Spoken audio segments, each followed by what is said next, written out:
Chaver Bezrat Hashem, we cover the Heilige Shabbos, we covered Chanukah 104 days, 20 days until Rosh Hashanah, and we just got a new countdown. The Hamantashen are real, Chavra. The Hamantashen are in the bakeries in Teaneck. They're getting ready. They're obviously tapping into Purim, which is in 182 days. So there's a lot to look forward to, 4 days until Shabbos, and let's go weiter. So a tefillah b'shem kol Yisrael for Pesach or Uvim ben Yosef Asar Baruch Bas Yehudis Yona Bas Basa Shir Bas Basa Saner Uvim ben Manin every neshama in Klal Yisrael.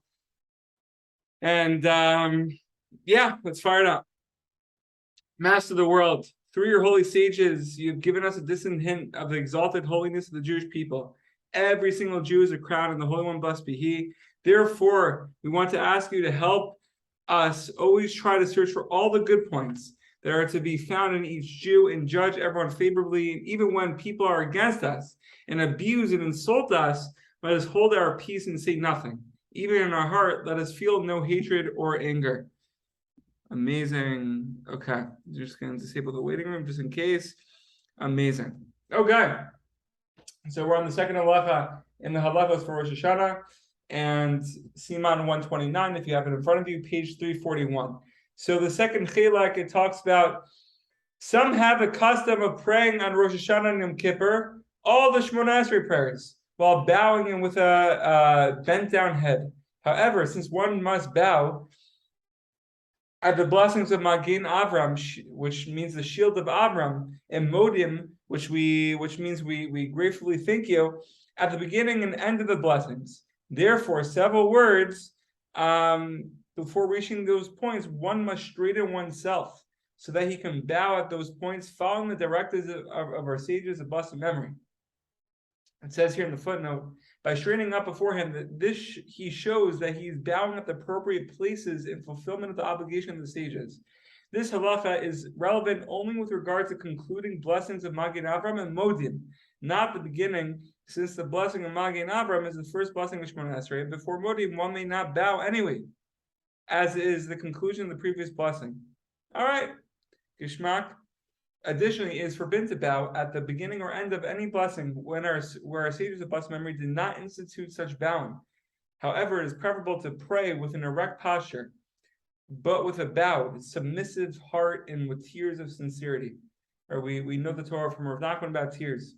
Regarding that which some are accustomed to pray in the loud voice in Rosh Hashanah and Yom Kippur, the custom should be abolished, because one should pray silently, as one does throughout the year. Actually, halacha that where I hear, I just heard it from a reminder, because we did learn this halacha together, I believe, where one must pray silently to respect one's neighbor, to respect the person next to them. However, some authorities permit raising one's voice a bit in prayer, so as to help him pray with greater concentration, but not very much. One should take great care while praying, not to alter any words, proper vowelization, and one should seek a siddur or machzor, like a machzor, the siddur which we daven out during the festivals, that is very precise from which to pray. Okay, so go to your local farm store for Koren siddur. Amazing. All right, so Rabbi Nachman, we entered in to knowing our strengths yesterday. In Sicha Aran 83, I'm sorry that I'm facing this way. we're facing the Kotel. No. But the computer is a little off center. I don't know. Kids, it's all good. It's all good. Okay, so part 2, Sikha 83. So fun, so fun. Sikha 83, part 2. So yesterday we spoke about how fears can't really harm us at all. And we spoke a little bit about Chovat Hamid and Pitzesna, how we should clean ourselves out of those fears, those crumbs, the dirt, to give us a straight head, to allow us to make the right decisions, not to mix bad with good with bad, really to just be yashar. So there's a deeper meaning to this, says Rav Nachman. It is not the person who fears, but something else within him. One may realize clearly that the thing he fears cannot harm him. Still, he cannot help but be terrified of it. This is because of that something within him that generates his fear. So it's not actually him, it's something else within him. So what does this mean? We actually see many people with ridiculous phobias.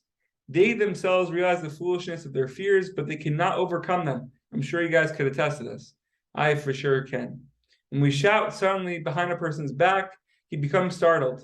He exhibits fear even before he knows of what to be alarmed. He can have fear without it entering his conscious mind. But fear is not in the conscious mind, and therefore does not have to be rational, for the fear actually stems from something else within a person. So Rabbi Rosenfeld gives us another example, and he says, take a person who has a fear of heights.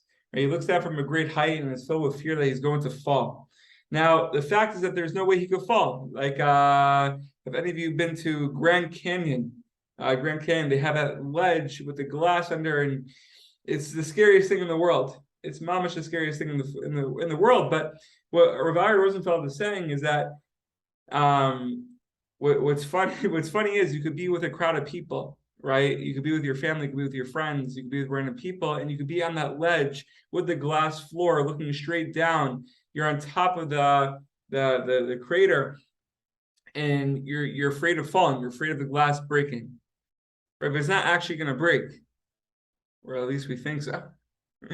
And the person next to you could be cracking up and could be thinking this is the funniest thing in the world, and you're the funniest person for even thinking that it's going to break and for fearing, right? So different people could be thinking different thing, could be thinking differently. Right, with an elevator, Rabbi Rosenfeld also brings in claustrophobia, right? If we're in the elevator, one person may be feeling claustrophobic and could feel faint, could feel like he can't move, but really everyone else there is chill. It's like, calm down, buddy. So what's more important is that the deeper recesses of his mind, he's fully aware of the fact that the phobia is foolishness, right? Like the glass is not going to break and the elevator will open. Right, he knows factually that there's no danger, and yet he's afraid. The question is, when will this person really get to the truth? So Rabbeinu says that it seems that only at the end, when a person is about to be carried out with a crowd behind him to carry his coffin into the hearse, this is very, very dark stuff, does he come to the following realization. We spoke about this yesterday. Right, only when we're in the grave, when we're at a 0 miles per hour, when we're at the stop sign, we're really able to think what we really lost at in life, right? Those fears and those bubolim that really like controlled us, and Rabbeinu is telling us they really have no control at all, and we allow them to control. We could have done so much more in our life. Then only then does he say, come to think of it, I spent a lifetime afraid of heights, of people, of animals. I went through an entire lifetime. I was never harmed by that, which I feared all my life. I couldn't enjoy life because of the fear that overpowered me. And now I see that as that was all in vain. It was completely unnecessary. So, and Rabbeinu says we have no time to think about this realization. And so, the time is now, Kevin. The time is now. We spoke about it yesterday with the Pizzas and Rabbah, and I feel like we could better understand this with the Turkey Prince. We're not going to fully get into the story, but we're just going to read the end. So Kitzer, a prince, it shouldn't even be Kitzer. This is the deepest story, and a friend of ours, Maxila, he revealed the deepest depths of the story to me, and really, like all the credit to him. It's the Turkey Prince is the story of our lives. I know there was a book that just came out, The Lost Princess. That's also the story of our lives, but Turkey Prince is also the story of our lives. And So I'm just going to give a couple points. So a royal prince once became mad and thought he was a turkey, right? So he had a bunch of people trying to cure him, comes along the sage, and he says, I will undertake to cure him, right? So the sage undresses and sat naked under the table next to the prince, right? The prince sat under the table thinking that he was a turkey. So the sage got undressed, sat naked like the prince, and was acting like him. And the prince asked him, who are you? What are you doing here? What's your bit? And the sage replied, what are you doing here? And the prince said, I'm a turkey. And then the sage answered, I'm also a turkey. And the sage did a couple tactics in order to be like, wait, you could also wear pants, you could also wear a shirt, you could also be normal, you could also eat normally. I don't even know if they bring the food here. But at the end, let's look at the end. The sage continued in this manner until they were both completely dressed. I guess he was putting on his clothes.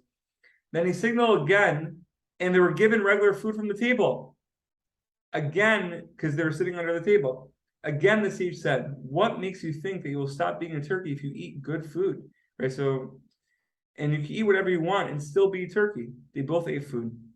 And then we continue. Finally, the sage said, what makes you think a turkey must sit under the table? Even a turkey can sit at the table. And this is where the depth of the story comes down. We'll end with this.